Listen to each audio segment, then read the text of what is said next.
जाएंगे। किसी की चापलूसी करने की जरूरत नहीं पड़ेगी। टाइम सैलरी नहीं देते थे, अभी भी सैलरी रुकी हुई है मेरी। हरियाणा में आउटसोर्स पर कर्मचारियों की बल्ले बल्ले हो गई है।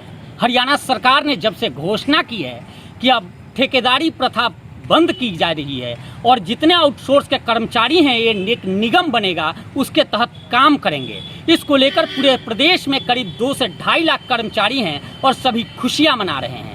आज इसी क्रम में गुरुग्राम के सेक्टर 31 इलाके में जो पॉलीक्लिनिक है वहां आउटसोर्स के कर्मचारी इकट्ठा हुए और इस लड़ाई को लड़ने वाले जो इस संगठन के मुख्य लोग थे उनका स्वागत किया, साथ ही उन्हें लड्डू खिलाकर उन्हें उनका अभिवादन भी किया।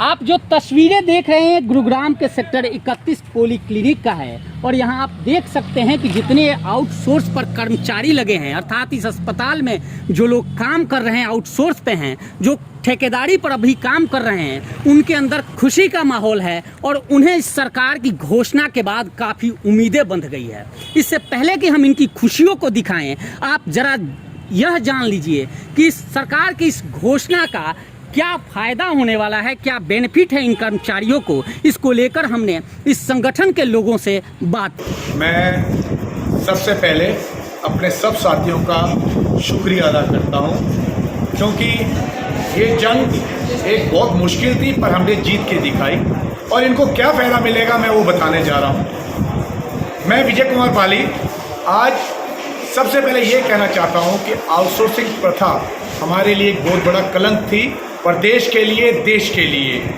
इसके अंदर सरकार को ही नुकसान हो रहा था। कैसे कि सरकार का 40% खर्चा आउटसोर्सिंग ठेकेदार के अपने खर्चों में जाता था जो कमीशन के रूप में दिया जाता था, और 60% रुपये में से ही ये पूरे 2.5 लाख इंसानों जो कर्मचारी है उनको सैलरी दी जाती थी। तो सरकार का 40% कई करोड़ रुपए हो जाता है।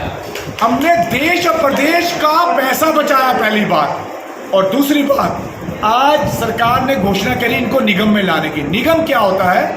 निगम एक डिपार्टमेंट बनाया जाएगा जो पूरे हरियाणा के सब डिपार्टमेंट से उनकी डिमांड मांगेगा, आपको कौन से आदमी चाहिए।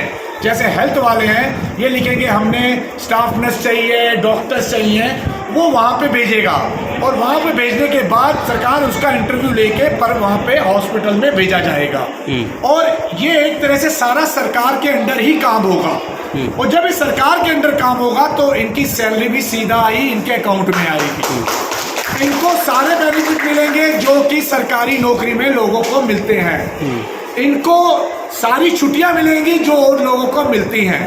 साथ में सरकार इनको ट्रेनिंग भी दिलाएगी इनको अपग्रेड करने के लिए, और जब ये ट्रेनिंग में सक्सेसफुल होते हैं, इनके अच्छे नंबर आते हैं, तो इनको बड़ी बड़ी पोस्टों में भी ट्रांसफ़र किया जाएगा। चलिए, हमें शुरू से ये उम्मीद थी कि हम जीतेंगे।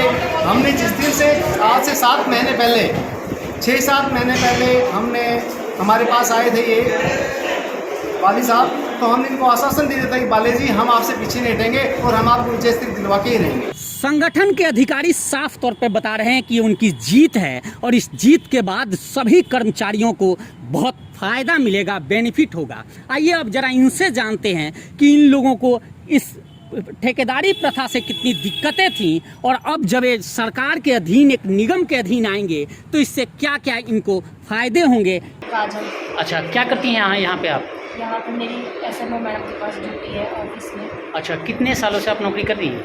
4 साल। 4 साल। पहले क्या दिक्कत होती थी और अब आप क्या समझ रहे हो कि अब जो निगम होगा तो उससे आपको क्या बेनिफिट होगा? सर यही होगा, निगम हो जाएगा तो हम पक्की हो जाएंगे। अब ठेकेदारी में ना हमें सैलरी मिल रही थी, ना एरियल वगैरह कुछ नहीं मिलता था टाइम से। घर के लोग कहते होंगे कि नौकरी कर रहे हो और यहाँ सैलरी भी नहीं मिलती। घर वाले पूछते हैं भाई तुम कितनी मेहनत करते हो और तुम्हें टाइम पे सैलरी नहीं मिलती। तो अब तो फ़ायदा हो गया, घर बैठा है, सरकारी नौकरी होने जा रही है सर आपकी। होगी तभी तो, अभी तो ऐसा कुछ लग नहीं रहा। शुक्रिया। क्या नाम है आपका? मिथिलेश्वर। पहले आप लोग काम करते थे ठेकेदारी में, अब सरकार ने ऐसी घोषणा की है कि निगम के तहत क्या है, क्या समझ रहे हो इससे आप, क्या फ़ायदा होगा? सर फ़ायदा ये हो रहा है कि एक तो हम पक्के हो जाएंगे, किसी की चापलूसी करने की जरूरत नहीं पड़ेगी हमें। अगर हम काम कर रहे हैं तो वो काम हमारा दिखना चाहिए। फर्स्ट ये है कि जो हमने काम किया है उसको वाली सर ने ना आगे प्रेजेंट किया है, तो हम पक्के हो रहे हैं, हमारे दिल में एक खुशी है कि आगे हमारे बच्चों का भविष्य भी बनेगा। नहीं ठीक। सर यही थी दिक्कतें कि हमें टाइम से सैलरी नहीं देते थे, अभी भी सैलरी रुकी हुई है मेरी 4 मंथ से। अब यही है कि सर के आने से हमें ये फ़ायदा हो सकता है कि हमारा टाइम से सैलरी आए, टाइम से पीएफ वगैरह कटे और भाई हम आगे मतलब बढ़ोतरी पे ही जाएँ। यही है सर, इतनी मेहनत कर रहे हैं, क्या हमारी मेहनत दिखाई तो दे। पहले सैलरी में भी दिक्कतें आती थी, और अब तो क्या है कि जब से मजदूर संघ एकता में जुड़े हम, हमारा एरियर भी आ गया है, सैलरी भी टाइम से आ रही है और बहुत अच्छा है।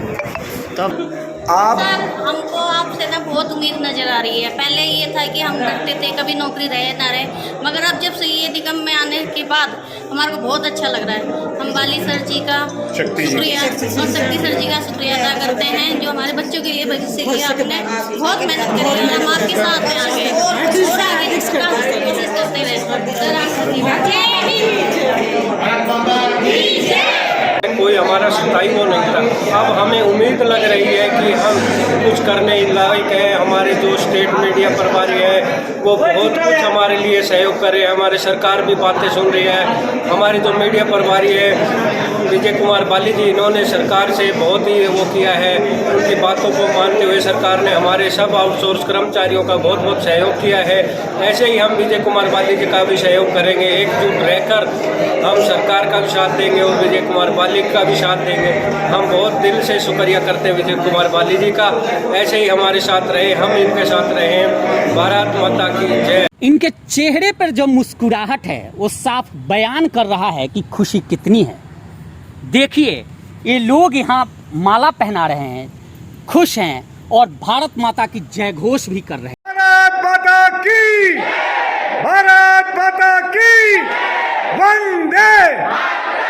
ठहाके लगा रहे हैं और इस तरह ठहाके लगा रहे हैं और अपनी खुशियों को अपने चेहरों से, अपनी मुस्कान से और अपने हाव भाव से व्यक्त कर रहे हैं। हालांकि अभी निगम बनने में टाइम है और क्या जो इनके अंदर जो ख्वाब है कि अब ये सरकारी कर्मचारी हो जाएंगे, तो क्या यह ख्वाब पूरा होगा या फिर जो ठेकेदारी प्रथा में ये कर रहे हैं और जो परेशानियां झेल रहे हैं उससे निगम में जाने के बाद मुक्ति मिलेगी और क्या इनको बराबरी का दर्जा मिलेगा, यह देखने वाली बात होगी। फिलहाल हम भी इनके खुशी में शरीक हैं और हम भी कोशिश करेंगे कि जल्द से जल्द हरियाणा सरकार ने जो घोषणा की है वो पूरा हो और इन सभी कर्मचारियों को ठेकेदारी प्रथा से मुक्ति मिले, इन्हें समय पर सैलरी मिले और बाकी सुविधा भी मिल सके।